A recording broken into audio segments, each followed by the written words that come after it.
Selamat pagi Bapak Ibu dan saudara-saudara sekalian. Hari ini pembacaan Alkitab kita diambil dari Yohanes 18 ayat 1 sampai dengan ayat 40. Mari saya persilakan. Yohanes 18.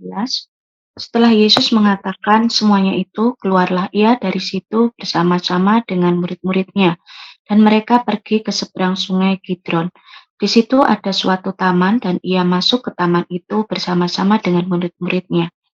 Yudas yang mengkhianati Yesus tahu juga tempat itu, karena Yesus sering berkumpul di situ dengan murid-muridnya. Maka datanglah Yudas ke situ dengan sepasukan prajurit dan penjaga-penjaga bait Allah yang disuruh oleh imam-imam kepala dan orang-orang Farisi, lengkap dengan lentera, suluh dan senjata.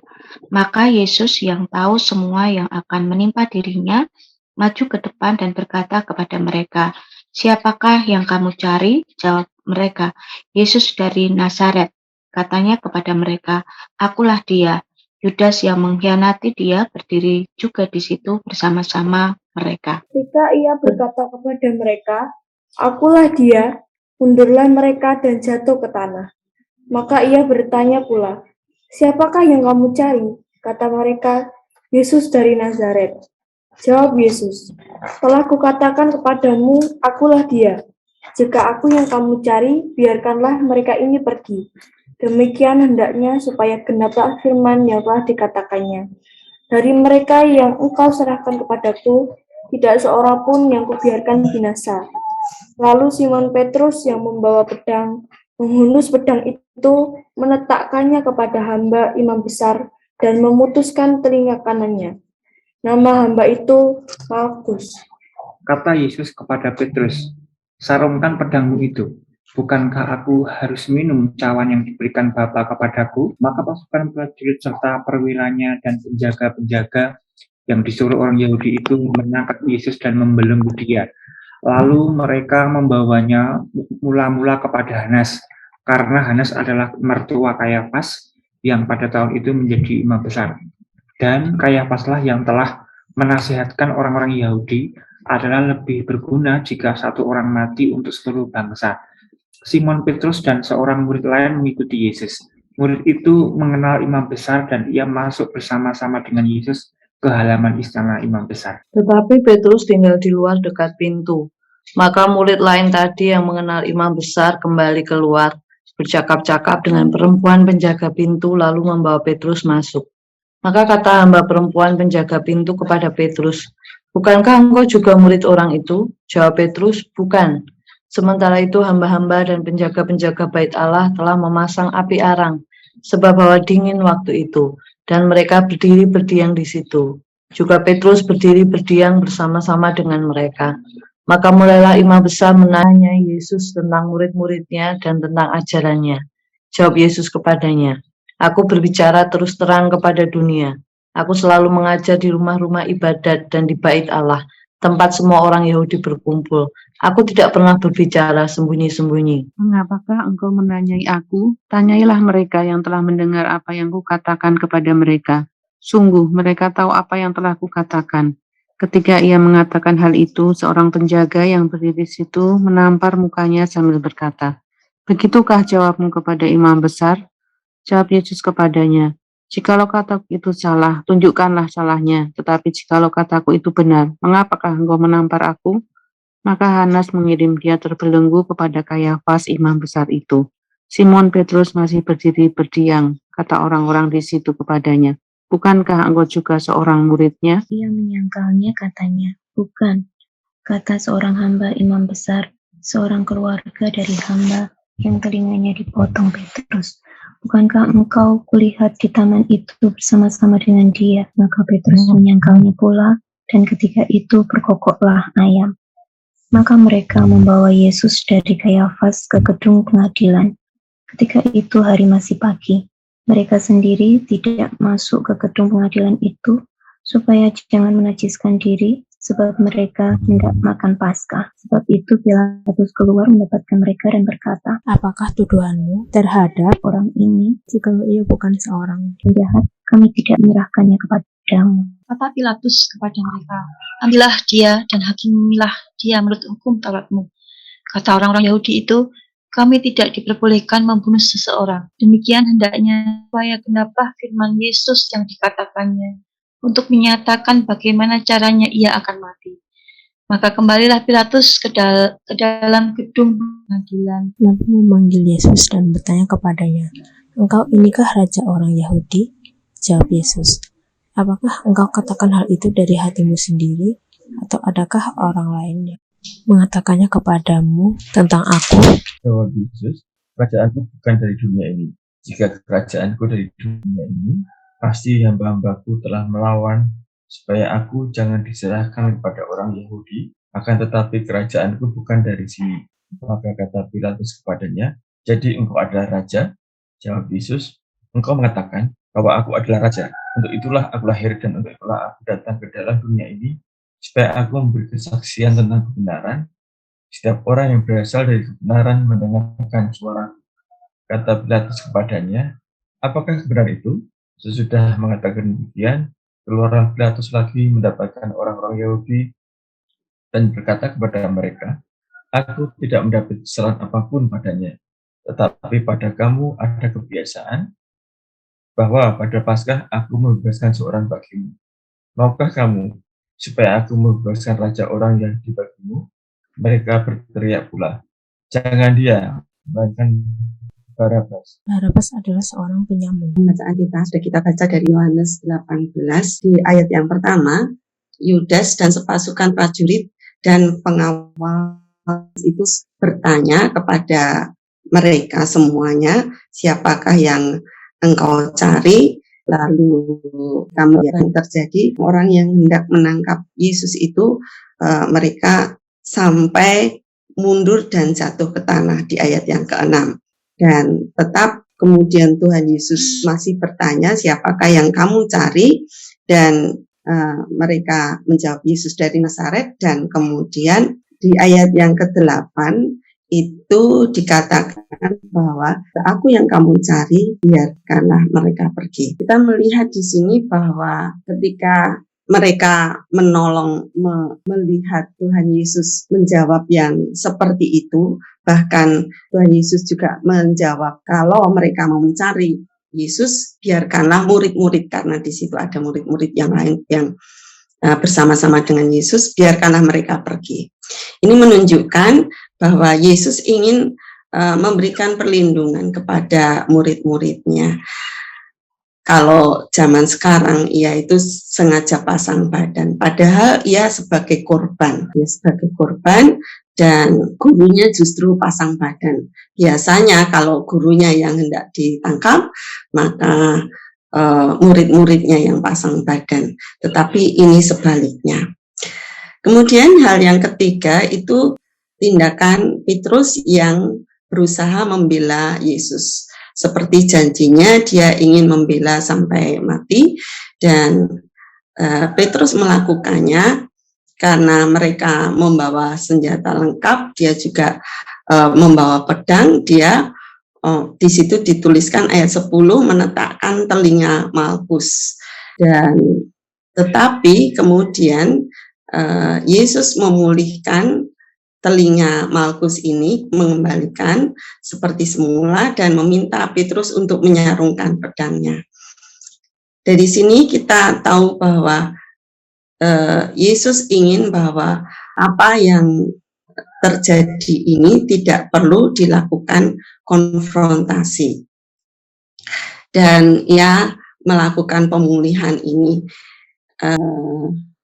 Kemudian di bagian yang kedua, di depan imam besar dan terjadi penyangkalan Petrus, di situ dituliskan di perikop ini bahwa Petrus menyangkal Tuhan Yesus, yaitu di hadapan hamba perempuan di ayat yang ke-17. Terus yang kedua, penyangkalan yang kedua di depan hamba yang sedang berdiam di ayat yang ke-25, dan juga seorang hamba imam besar yang adalah saudara Malkus di ayat ke-26.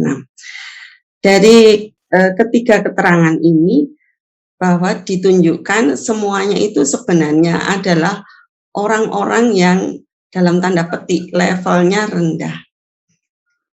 Tetapi justru disitulah Petrus menyangkal Yesus sebanyak 3 kali.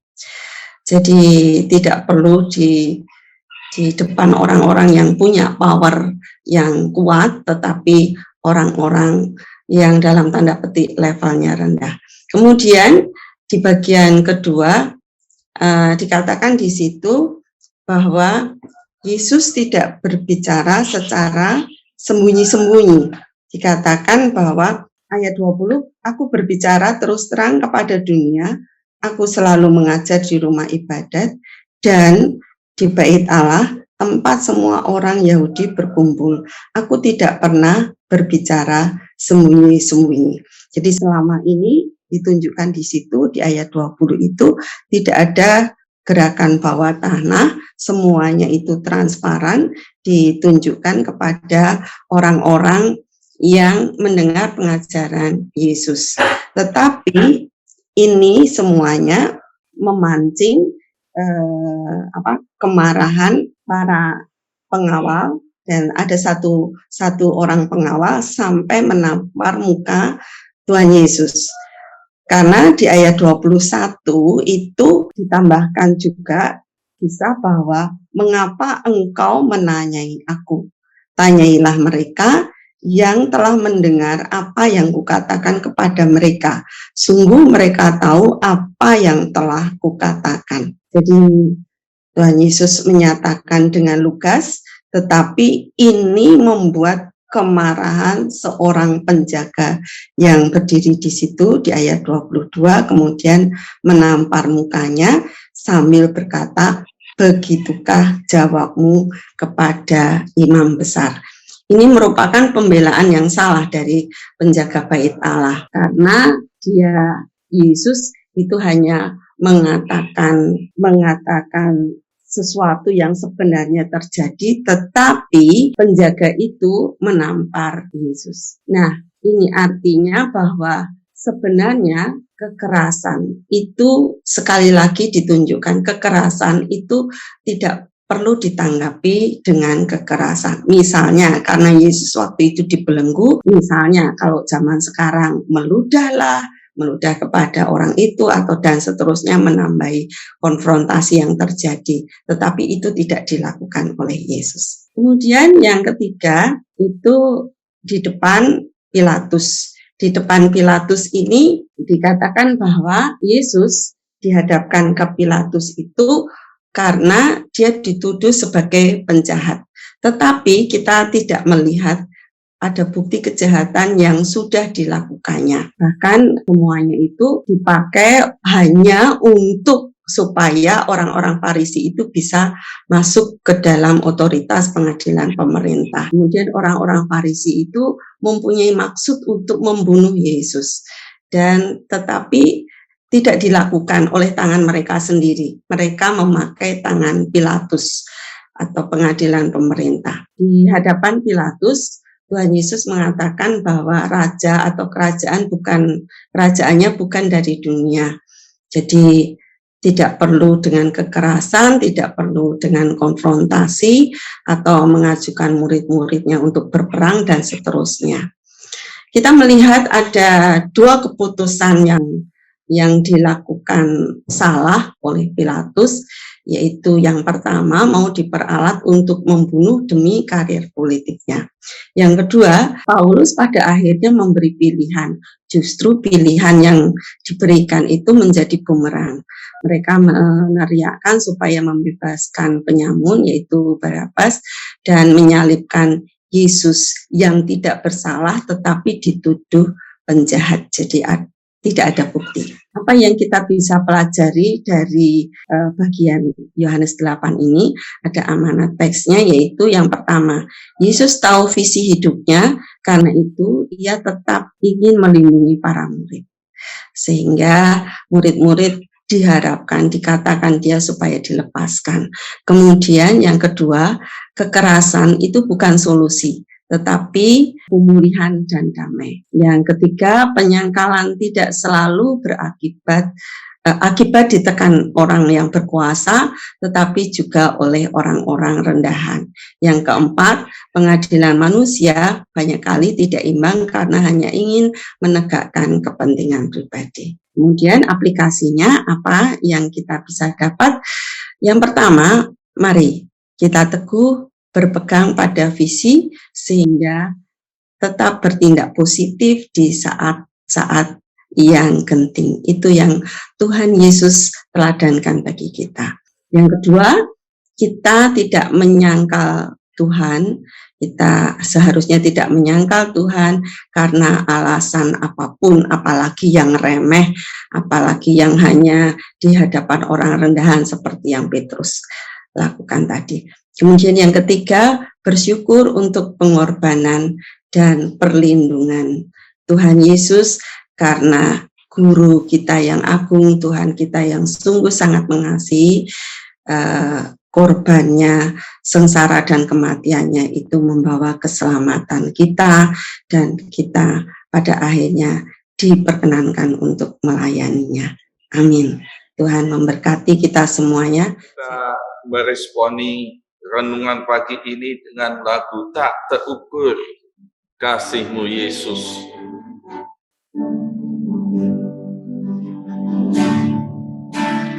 Tak terukur kasih-Mu Yesus, Kau telah mati gantikan diriku, Kau curahkan darah-Mu untuk tebus dosaku.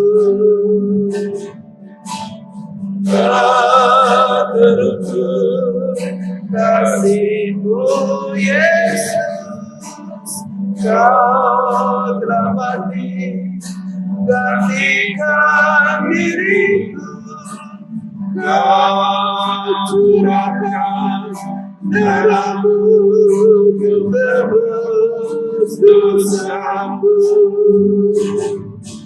Layaklah Kau Tuhan dipuji dan disembah dengan segenap hatiku. Layaklah Kau Tuhan dipuji dan disembah dengan segenap ragaku. Layaklah Kau Tuhan dipuji dan disembah dengan segenap hatiku. Layaklah Kau Tuhan dipuji dan disembah dengan segenap jiwa ragaku. Dengan segenap jiwa ragaku. Haleluya.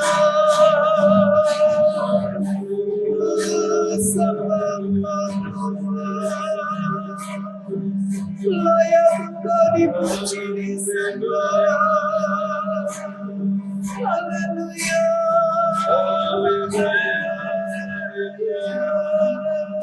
Terima kasih Tuhan.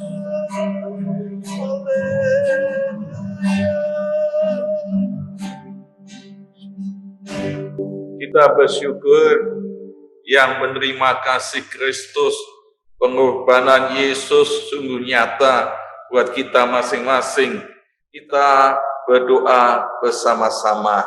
Tuhan, kami mengucap syukur, kami mengucap syukur, terima kasih Tuhan, dan pengorbanan-Mu memberikan keselamatan dan jaminan dalam masa depan kami dan hidup yang kekal. Aku bersyukur kepada-Mu Tuhan, karena Engkau sudah mati di kayu salib menebus dosaku. Aku berdoa Tuhan supaya Tuhan menolong aku dan semua kami di sini Tuhan terus berkomitmen tetap hidup hari ini sesuai visi Tuhan, Tuhan, untuk memuliakan Tuhan. Tuhan, terima kasih buat pagi ini. Biarlah firman Tuhan yang menjelaskan bahwa Yesus yang diadili, yang akan memikul terus salib itu, dan untuk kasih-Nya pada kami semuanya.